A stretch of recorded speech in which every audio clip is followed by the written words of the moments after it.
versus cloud computing, friends or foes. I'm Sue Rudd, your moderator for the session, and I'm a director with network and service platforms at Strategy Analytics. We have some outstanding panelists today.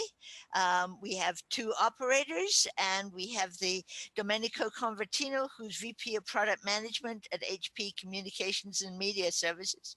We have Said Sheikh, who's the Chief Architect of Saudi Telecom, and we have Matthias Friedstrom, who is Chief Evangelist for Telia. Let me ask them to introduce themselves in turn.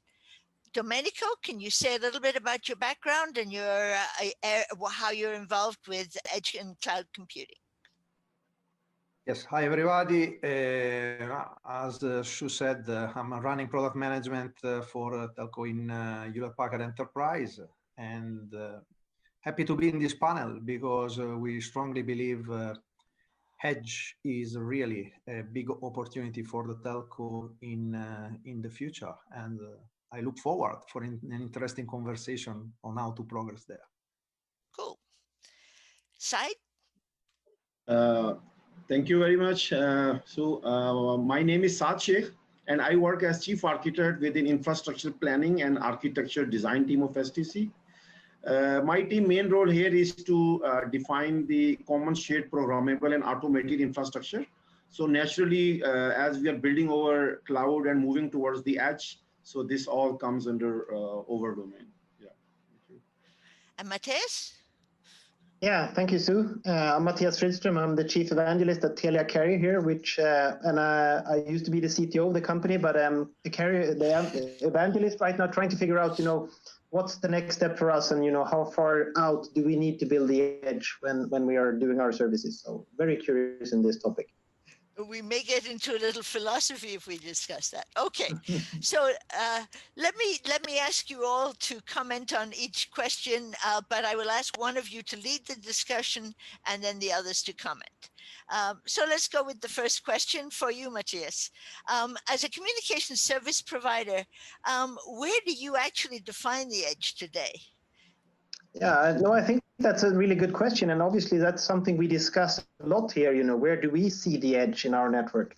And I would actually say, we are trying to build out more and more into the tier 2, tier 3 markets to sort of expand our edge, from being very centric to the capital cities of the world. We're trying to go further out in the network. But I think the main problem there is most of the networks out there are not built for taking care of us out there. They have built themselves to become available in the major cities. So it's hard for us to push out our edge towards there. And of course, the further you go away from the major cities, the more expensive fiber becomes and the less number of customers you have. So it's a complex situation. We are trying to expand our network and bringing the edge further out, but it's hard because most networks are not ready for taking that traffic over there. Sarge, how do you define the edge? Yeah, absolutely. I will agree with Matt on some points, but you see the situation with the edge today is that we really need to see partnership together with hyperscalers where we are standing as telecom operators. So as we see it, on the public edge, right? From the transport side, from the aggregation sides, all of the carriers, they're investing on the HDCs, right? We already highlighted and selected some of the use cases where today we think it makes more sense, and we already have some existence there. On the other hand, 5G, because we have deploying 5G and we have rolled out a big transport networks. So I think this is another area, potential area where we want a co-deployment models together with the 5G accelerating the edge adoption, right? On the other hand, the other market we are trying to see really is the private edge, right? And this private edge, I think there is a very valid business cases and customers are reaching back to us. But there the strategy is very clear, If we are there, we will go. Otherwise, we will find whoever is there. For example, the hyperscalers, the other companies. Even we are thinking of making a synergy with the other local operators to tap the value in, right? So that's where we stand it. So Domenico, maybe you can comment a little at a higher level of whether the edge is a physical place or a logical place. Of course, there is. We cannot forget the physical limits, right? So I mean, there are limitations that are coming from the physical for the physical presence. These are limitations needs to be considered. Just for example, when we look at the low latency applications, of course, the physical counts. But at the end of the day, in terms of creating a compelling product that compelling products that are running at the edge, is a lot logical. Is a lot around the ability that the industry needs to have in order to bring connectivity and ability to compute close to where the data are created and the data sometimes are even consumed, right? Avoiding avoiding data to circulate too much and enabling faster decisions based on the fact exactly that we are creating, connectivity and compute capacity where the data are. So related to latency and to traffic load, as well as processor resources. So let me ask you, Domenico, what are the key use cases that you are seeing for edge computing? Is there a killer app? Is there some specific secure metro area public networking, or is it all about latency or consumer applications, private wireless? Where do you see the killer applications right now? I mean, so the killer app is a dream that we are looking for in order to sleep better, right? So, you try to have a recipe in order to have all the business cases flying properly, and so that everybody's we know that unfortunately is very difficult to predict, but clearly, so there are things that have been already even mentioned by Sad before, right? So when we are looking at private wireless and private LTE and private 5G, this is something that will probably have far bigger demand in the coming months. Of course, industrial IoT. When I was mentioning the fact that we need to be close to where data are generating, so industrial IoT is another area where clearly there is the need to take decision very, very quickly based on what is detected there.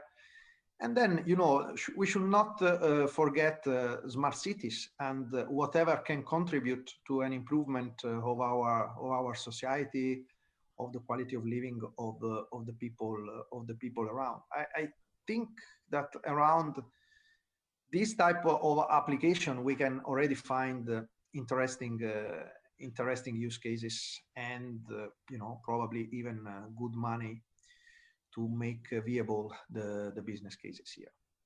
Cool. So Saad, are you seeing some hot use cases? Yeah, absolutely. First of all, I want to share that I don't think so there is any killer app and there will be any killer app soon. I think during the journey, right, if we see the journey of 3G, 4G, we know when the Netflix and the media content streaming comes along, how the YouTube gain.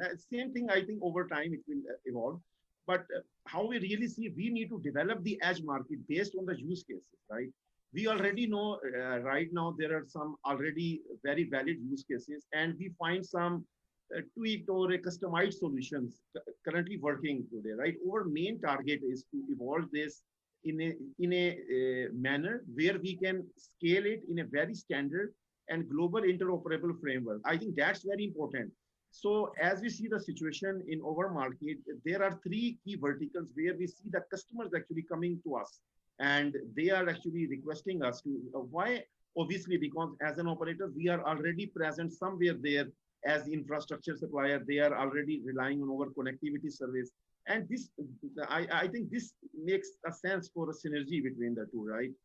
Mm-hmm. The first and the most important direction where we are really tapping in and is the government initiatives. There are some smart city projects, there is some public safety projects.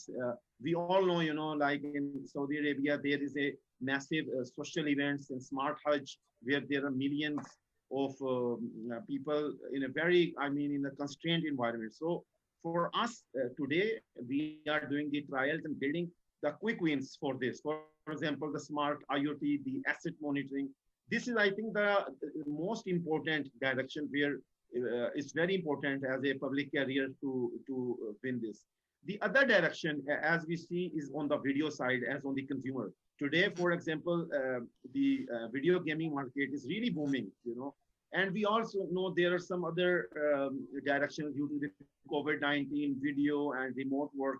That makes every sense, we today in the video analytics side, facial recognition. This is, I think, and obviously, the vehicle entertainment, more linked to the video side. I think it's very important we tap it. Finally, for industry, let me be very frank, in industry or enterprise, we have not understood the customer requirements very clearly.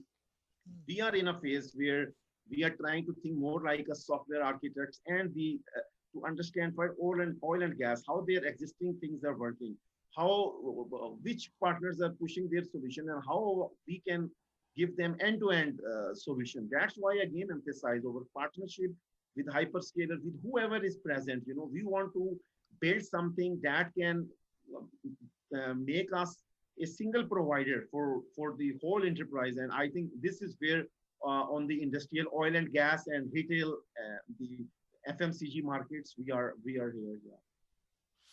Cool. Matthias, are you seeing something similar, or are you seeing some hot use cases? No, we absolutely see it very similar. We absolutely see, the gaming market, for instance. There are so many cool things you can think about in the sort of luxury industry around gaming and other stuff. But then, of course, smart cities as well. I've seen so many use cases around here, up here in the Nordics, where this is really going to change. When the edge is going to be out there, there's so many more things you can do, and that's going to be really exciting to see going forward. So let me follow up with another question for you, Matthias. Could the edge cloud in the end replace the mega data center? Could we really see everything be distributed to the edge? Or is there some limitation on how close we can get and where things will be located? Yeah, no, I think that's a really good question. And I actually think, the dream scenario is, of course, to have everything at the edge. I think Domenico was into it, and you need to crunch data as close to the end users as possible. But I really think, if you bring in a lot of data and you want to crunch all that data, you absolutely need the big data centers as well, because it's only really when you collect enormous amounts of data and do some really cool stuff with that you will find the super solutions. And there are therefore a big need of these huge data centers. And then I think also that there's a lot of things out there that is not very latency sensitive, a lot of storage and other things that should absolutely be stored in enormous data centers located where, the power is green and everything is sustainable around them. I'm pretty sure the edge is not going to be perfectly sustainable everywhere, because it's very hard to build it like that. But I therefore believe that these, the enormous data centers that we've seen the hyperscalers build up the last couple of years, there is a need for them as well. If they only locate them where they should be located, there would be a huge need for them as well. But I think a combination of both. The dream scenario for everyone is getting as close to the end users as possible, but there is a combination of, how sustainable can you be there, and is it really, cost per megabit in the end is typically what everyone looks to, the cost per unit, and that's always going to be much better in a big data center where you can spread the cost over many units. Is that what you see, Saad? Somehow I have a different view on this, because as you see the market, when we are in the hype cycle, everybody tell us that do this, and we start rushing without a very, logical and analytical analysis. I give you an example of the late 90s, when we were transforming from release 99 to the, R4 networks. And we know at that time we were building the telecom networks box by box, hop by hop. We have many, co-location and exchanges. And then we moved towards centralization, right? And same with the cloud, right? What happened with cloud coming? Everybody tell us things can be centralized, it's shareable, and this. And then after a couple of years, we come to know the new technologies are coming, and the data is going to be massive, and we need to move to the edge.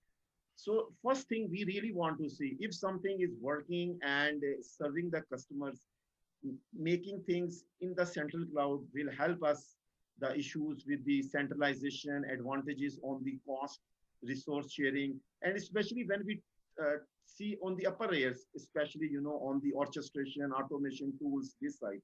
On the contrary, we all know, right? We have to make this architecture more lean because the reason why we are moving the edge, as I told you, we don't want to go to the edge, but now we have some service coming, right?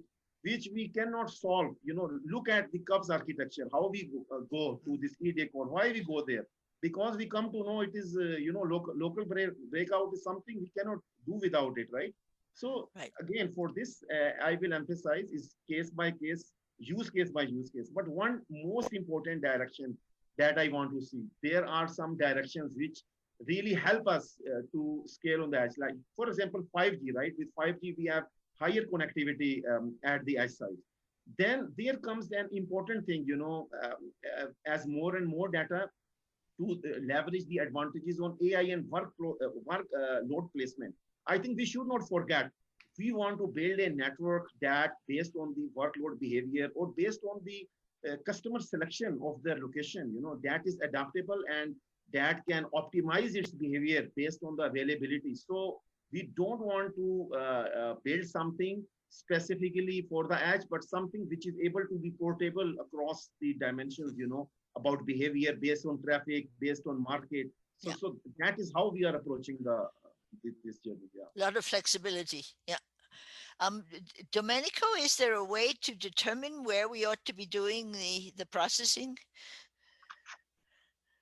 I think we need to shift a bit culturally, right? So because in the telco industry, we have this tendency to try to solve the entire dimension of the problem, right? I think the edge is different. It is different, requires a different approach because at the end of the day, here the real point is the ability to provide to the end users the same cloud experience that they have with public cloud today at the edge of their enterprises, for example, right?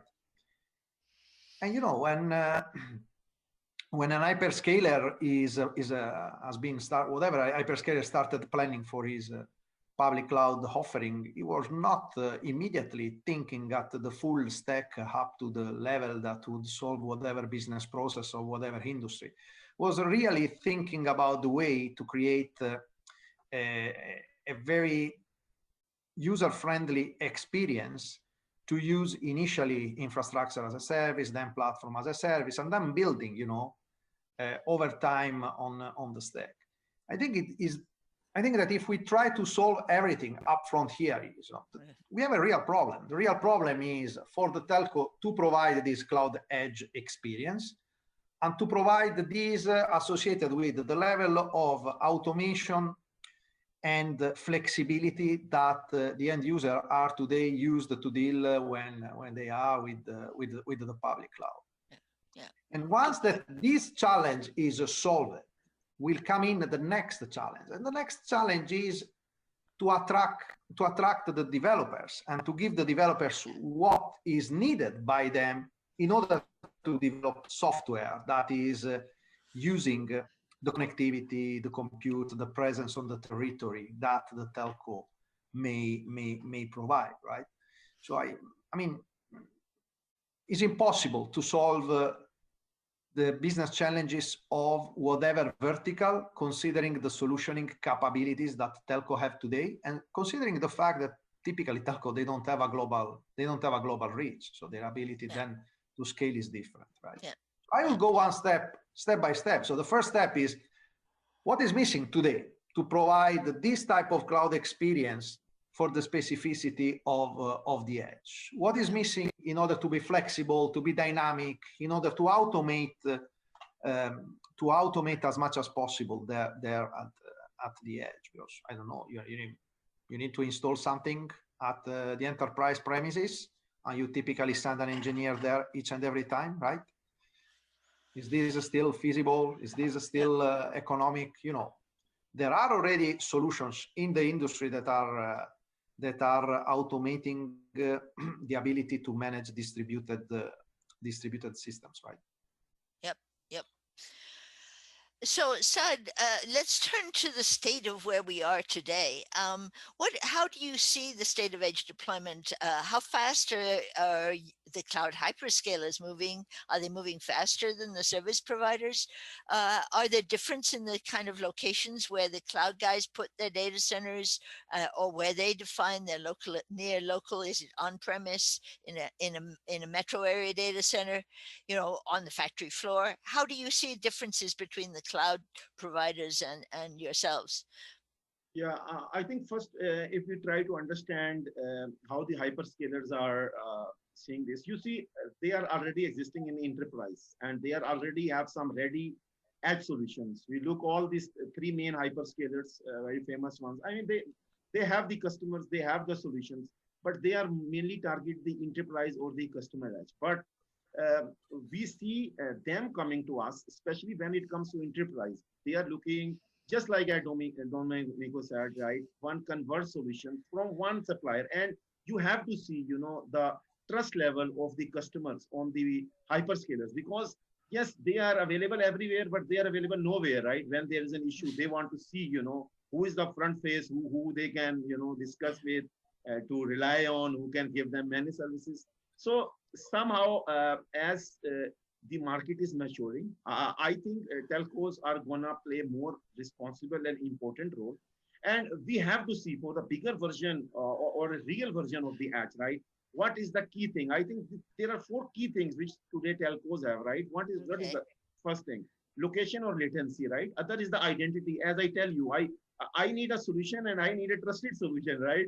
And then I have to have a high quality with an SLA, right? I don't want something which sometimes works, sometimes don't work. And finally, connectivity, right? As I tell you, with more and more data, this is very important. So where we are today, I think I will share my views. Most of the operators in the region, there is a number of vendors who said they have some ready solutions come with some specific use cases. We have actually done during the last year more than 4 or 5 trials, right? The latest one we are actually doing for the COVID-19 face recognition, stuff like this. But the key thing is this: every vendor will come with its own preference of infrastructure or the partners, and its experience is not the same for the developer. Again, I will totally agree with Domenico. This is the, I think, most important phase where we are now. Okay, we are going to the operator community. We are in parallel leading initiative within these standardization bodies. And we are trying to define a common framework, how we will scale the global reach. You know, I want my solution talk to a solution, let's say in another country, and give the same experience to the developer, right? So I think this is where we require some more responsible inputs from hyperscalers, again, because they have better understanding, they have the ready solutions. They should help us define this framework, also help us understand this developer or how to actually serve them in a multi-cluster or in a distributed fashion. This is something for sure an operator cannot do alone, but for sure this requires some input from the hyperscalers I think to make it work and to make it I think frame and scale. Yeah, that's really. But they can't do it without you either. So Matthias. So, yeah, because I think this is something. Both are, it's an interdependence issue, right? As I tell you, they don't own the location, they don't have the, you know, that what customer expects. So this is, I think, a trade-off. We have to make partnership with them. You know, they are big players. If they don't need us, we should not be here discussing it, right? So. Matthias, are you running into the similar dilemma? Absolutely. No, you're right. And I think Said is right. We need to have an ecosystem in here that works both ways. You know, they can't live without us, and we sometimes can't live without them. And then they have set their pace, and it's just for us to follow. So right now, and you know, I think there's always a dream for a telecom operator to do everything for everyone, but I think here we have to be careful because I know some of them will say, we're not in a million years we will work with a telecom operator like this, and there's a lot of things cloud providers are doing. When they do their vertical integrations, it's hard to come into that ecosystem in some way, even though you believe you have the best edge in the world. It needs to be a partnership in here, and it needs to be both sides, but a lot of discussions in here. Mm-hmm. So I'm not sure. yeah. Well, I'm not sure there is too much ground for partnership. At the end, the best case will be competition. A best case, because there is clearly a conflicting interest on on serving, especially the enterprise, the large enterprise customers. There is a conflict, and at a certain point, we need to acknowledge that as a telco industry, and it will be competition. There will be for sure some times where there will be a joint proposition because will be required by the context, by the customer requirements, etc. But fundamentally here, there is a competition for the leadership on serving, the society need at the edge.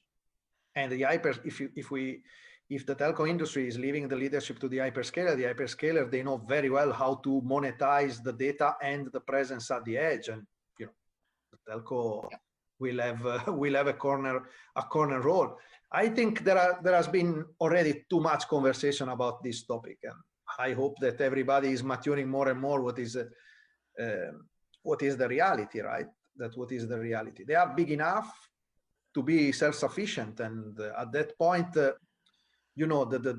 again, the concept of partnership, as Matthias was saying, they have is that in a stack that they may have integrated, maybe there will be few cents left to the telco operator, right?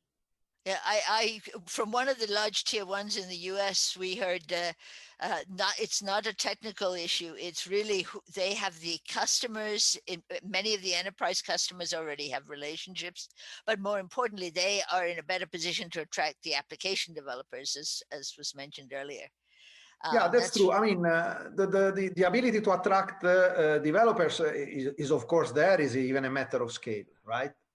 In terms of existing relationship with the potential customer, I think the situation between US and the majority of the rest of the world is very different.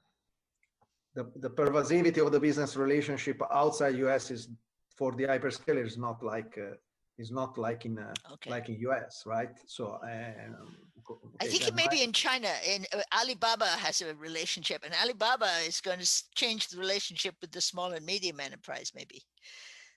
Yeah, that's going to be interesting. So in the interest of time, let me go to since we're talking about competition, let's go directly to that topic. Matthias, is there a real danger here that the service providers just become commodity hosting sites? Or how can they work with third parties or others to really add value and capture some of the value chain that may otherwise go over the top to the cloud? No, exactly. I think there's a big risk here, and I think Domenico was on it right now. There's a huge competition right now, and of course the hyperscalers already have a relationship with the end user. So is there really a room for a telco in here? And as Domenico said, we can't sit and discuss anymore. We need to start to work. But I think also telecom operators need to be careful here, because I don't think, even if we build a perfect edge out there, very few of them would like to have their applications in our edge. So I think, we need to make sure that when we build the edge, maybe we should build smaller data centers out there where they sometimes can host their servers. We take care of the traffic for them. Sometimes some others, we can obviously host their applications out there as well, but it needs to be a combination. I don't think a telecom operator dares to go out and just build the edge and hope that the applications will be hosted out there and be a big portion in here. There is absolutely a big risk of just being a bit pipe in here. But I think, hyperscalers need networks. They need someone to bring them out there. Yep. And there should be something in here to work together, and yeah, that combination needs to be done quickly, because otherwise the hyperscalers will find a way of fixing it anyway. They have more resources and money than all of us together. So Oh, they So, don't mind making mistakes. So they go. no, not at all, not at all. But I really think, you know, the way they have vertically integrated themselves, it's really tough for a telco to come into that vertical integration right now and play a big role, other than just being a bit pipe shuffling ones and zeros all the way out to the edge, you know. But I think, you know, building it smart can work. Yeah. So, Saida, are there some win-win solution situations that you see? Yeah, for sure. Actually, how we see the situation for the edge today, you know, if we see traditionally telecom like in the 3G, 4G era, I think we build the houses, then we give the keys to the OTT and these suppliers, right? Now, why we are delving into the edge more and more? Because the first thing, there is a bigger role of different players because we are focusing more on the hyperscalers only. We should remember there is a hardware, there is a cloud, you know, the connectivity exchanges, there is site sharing, lot of players in this. But when we come specifically to hyperscalers, as I told you, now we telecom operators, we really want to take a bigger responsibility so that finally we own the key. And this require we value whoever is more capable in a certain domain. It should work. For example, for a mature hardware infrastructure supplier will bring its hardware and hyperscalers should work on it, or they can give us a tool set. So the quick wins or the right direction for us as of now, we all know the monetization of the data or understanding how we will do this. The other thing on the developer, how to attract the developers to our platforms and how to achieve the global scale of the compute and the storage specifically. I think that's where there is a certain synergy. And the most important, again, I will totally agree with Domenico and somehow the enterprise availability of the hyperscalers, and they have a ready use cases. So they should open up this to us, right? We should make a fair evolution, you know, which benefit all, not just one, two. And this is again the main reason we as STC, we are flexible, work with all partners to solve the issues for our customers. We want enablement of our customers, right? I think this is a clear message, and all parties should be, I think, should go to the journey together. So this is how I think we should evolve in a synergistic way with the hyperscalers. So, Domenico, does Edge change the game of where you can play? Are there some places where CSPs can differentiate themselves? Well, CSP can differentiate themselves mainly because of the understanding of the local specificity in each country they have, and this is for sure, an asset. Yeah. Then there is another thing that has not been introduced here. Is not too much technical, right? But in the majority of the country, the CSP have been paying big money for the 5G spectrum, right? So there is even the you know, the contribution to the country that is coming from the telco. And what I'm trying to say is that this cannot be just forget, because, you know, this is a significant amount of money from where, you know, the telco pretend even to have the right level of monetization. And you know, we know very well that even for 5G, at the end of the day, large part of the monetization opportunities are exactly connected to the edge and to the ability to treat different what is happening in distributed places. So, long story short. Yeah. So Matthias, let's talk about 5G. Is 5G drawing the cloud hyperscalers towards the service providers? Yeah, that's an interesting question, and I don't think we've seen the end of that. You know, 5G right now is typically installed very locally. You know, you have a manufacturing plant and you want to steer robots over it, and therefore 5G is a perfect opportunity to do that because of the low latency stuff. I don't think we've seen the bigger 5G implementations, and I think, you know, at least the discussion here in Europe is really, you know, yeah, what's going to happen here? What role is everyone going to play? You know, as Domenico said, you know, service providers right now in Europe, or mobile operators, have paid a lot of money for spectrum right now, and they obviously want money back for that. Yep. But I think, you know, that 5G stuff is it's just in the beginning, and we have yet to see. And I think most business cases right now is, you know, super local 5G buildings for someone who wants to run the robots smarter and faster. We haven't really seen this sort of edge version of 5G. So that remains to be seen. But I think everyone needs quickly to find out what roles everyone needs to play here. Yeah. And network slicing, until we get to at least release 16, if not more, we really haven't been able to manage network slicing efficiently. Release 16 also had a couple of interesting things. The non-public networking and the 5G LAN may be very interesting opportunities that people are only just starting to look at as part of the new release 16 spec. So I think there are some interesting... But there is even more, sure, is the fact that so far we still don't have standalone 5G core, right? Yeah. We have all the non-standalone deployment that have been done. So, you know, we are increasing, you know, the bandwidth, the speed, but that's it. So the business changer, what can change the type of offering of the mobile operators, etc., is not yet there. So it's still to come, as Matthias said. We're starting to see islands of 5G, and even some of the operators in North America that said they were not going to deploy in 2020 have started to deploy, if only for the management and multi-domain orchestration aspects. So it's going to be interesting. So let me ask you, Saad, do 5G and new RAN, will the Open RAN or the vRAN start to pull 5G? Will the new radio actually start to pull some of the 5G capabilities along with the services to get that 5G standalone core deployed? Yeah, absolutely. For sure, you know, theoretically talking, edge has no relation with this 5G or this RAN or this evolution. But we all see, you know, there are some certain catalysts. We just, you know, we try to bring in market, and we certainly find a new direction, which we think is quite relevant. Just look at the COVID-19. We never thought video or this remote work will become so important. And now whole, you know, industry is taking this. I think same thing is happening. We really need to see with 5G what we are doing today, right? We are trying to build a high capacity, you know, infrastructure at the edge. You know, there is which can handle a lot of data, right? So that makes a business case very viable, you know, for the edge as well.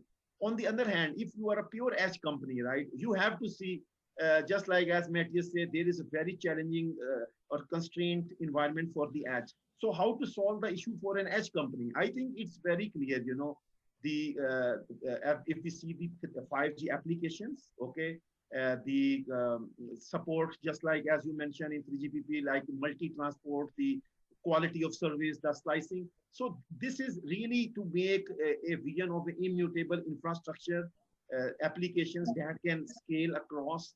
So I think it's serving both ways, because at the end of the day, if edge you want to make a full distribution, but you cannot connect this in a high speeds, I think the case cannot fly, right? So I think it's a win both way, where edge finally think these scenarios like 5G or SD-WAN really help them to reach and to make their case viable. And 5G, for sure, the telecom operators make it sense to co-deploy 5G together with edge and the Open RAN to make the whole solution, I think, deploy as one shop and go to developer to consume it locally in an automated fashion. I think that's the real direction to move. By the way, that is a big differentiator versus cloud. The cloud guys are desperately trying to get down from 200 milliseconds to 100 milliseconds, whereas the telcos are trying to go below 20 and down to 1 to 3 with 5G. I think for anything that really is fast response, it's going to be a big differentiator. Yeah. Matthias, are you seeing the radio have an impact on the role versus the cloud players? Yeah, I think it will. It really will. But I think it's a couple of years ahead. But I think okay. You know, that radio stuff is of course very important. But I think we have yet to see what type of applications that really need that super quick delay. I think we see some robots over factories, as I mentioned, but that's it. You know, right now. Yeah, we're yet to see, you know, where the best business cases where the radio is, and how hyperscalers are gonna and the cloud guys are going to sort of act according to that. That's interesting, you know. Let's see what they do. Maybe they will do their own 5G networks as well. They seem to have a lot of trouble with their architecture getting down to the kind of latency. The real for the gamers are the big ones where they're in Asia. They're packaging gaming services with a 5G bundle from the gaming suppliers because you can kill someone a lot faster if you've got 5G. You shoot him before he can react. It's not fair. The players they need to have all the same latency, otherwise there is no fun. Number one. And but you can make after money 30 seconds, everybody is disconnected. No, now I'm joking, but this is coming from the experience we had on orchestrating and automating exactly a gaming product. What is really interesting there is that not just latency matters, but even equality, right? Because if there is not an equal latency across all the players, then someone get annoyed very soon and stops playing. That is not exactly the interest of the gaming platform, right? So that it's quite an interesting area, right? Because you need then to manage the gaming room in a way where there is no difference among players, right? So let me go back to a question that I skipped earlier, which is, what do you, and I'll ask each of you in turn, maybe starting with you, Domenico, but what do you see as the big challenges? What are the things we've got to overcome in sort of the next year or so to get edge computing started? Are there some challenges, operational or economic, I will go very fast, very simple. According to me, there are 4 things, and the fourth one is probably gluing all the first 3 together. So the initial 3 are security, because everybody is concerned about security at the edge, and before adopting, he wants to be really 100% secured about what's the action there. The second thing is automation, because without automation, there is no cloud experience. And without cloud experience, there is no future for any proposition for the edge. The third thing is the ability to attract and speak the same language of the developers community. That is a bit what Sad was saying before. In order to attract the people, the companies who are developing the software there. And this ability to attract external vendors is the fourth point, right? The fourth point is creating ecosystem. Maybe because I'm out of a couple of calls around the tough negotiation with the telco procurements, right? Yep. I mean, there is still the old culture, and with this old culture, to treat the other companies as vendor that are coming in and have to, to fill 2,000 requirements and then be cheaper than anyone else, etc., doesn't have any future. Because if any of us has been in any business conversation with the hyperscaler, the type of conversation there is completely different. There is a business problem to solve, a product to launch. Let's see how each party can contribute, and if there is a good contribution at the right business return, fine. Otherwise, see you next time. So this ability to really create ecosystem and share the risk, create a win-to-win scenario, etc., has nothing to do with the procurement behavior of the telco industry today. Yeah. Good point. Matthias, you see any big challenges that we need to deal with immediately? No, absolutely. I'll agree with Domenico, and especially on the ecosystem. I think telecom operators, at least up here in the Nordics, would love to start to build this, but I think they need to figure out what their role is in the ecosystem, because just building it and no one wants it, that's useless and that's waste of money. So you need to make sure that you're building something that the others wants to use. The big operators obviously have the network, so they have the capabilities of building this, but they can't just build and hope customers will come or the ecosystem would just love it. I think that's what they need to do very fast now. They need to start to talk to these guys and say, hey, if we build it like this, would you be able to use it, or would you like to do it in something different? But I think they want to be part of it, and I know they want to be part of it. But they just have to agree before they start to build. I think the technical solutions are there. Obviously, security and all that stuff needs to be solved, but that's solvable. But the ecosystem, that's the most important. What roles will everyone play? So, Saad, we're just about out of time, so you get the last word on what you think we ought to worry about as challenges for the next year or so. For me, I will just again emphasize attract developers. Especially, I will share some context of our developer expectation in this region. You know, they don't expect we give them 100 tools and 100 ways of doing things, like maybe in Europe or somewhere, but they expect we give them 10 things and it can work, you know, and they need guarantee if their behavior is the same. So I think that's the most important thing we need to focus.